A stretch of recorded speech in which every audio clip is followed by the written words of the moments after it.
Paidbah Katura Parliamentary Constituency hakasien ka baning kong kilapan i da ka baay da ka rai ka bathamai kata banjit da weu MP syak Lok Sabha omshu na ka yeng jong purno e sangma ublaklat no bat kanil lasaki na ka jingtam vote jo kurtong ka Congress usalang e sangma ya ka MP ka agatha ke sangma ka para jong menteri rangba ka jela Habakran cikilat pathai kubor na kaliang ka Deborah si Marak kabalong ka Working President ka Meghalaya Pradesh Congress Committee MPCC kalaong.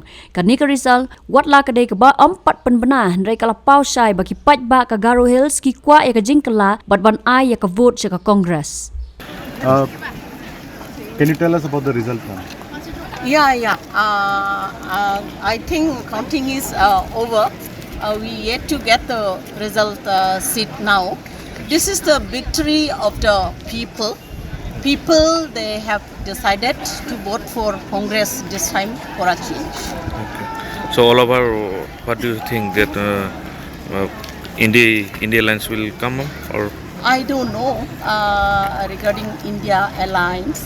Counting is still going on. We yet to get the final result. Let us see and wait what will happen. Habatin, Paidbah ki kishap, kashap plus F.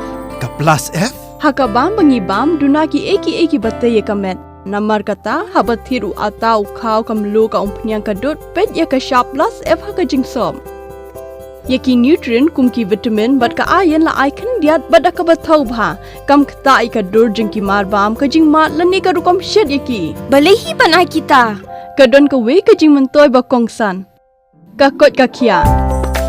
Ka nutrition bakam bha ka jing im bakam bha pendon kam daki mar ba modon ka sharp plus F menta kasni Lawan Ra Shafi Lingba ko office jong Commissionerate of Food Safety Meghalaya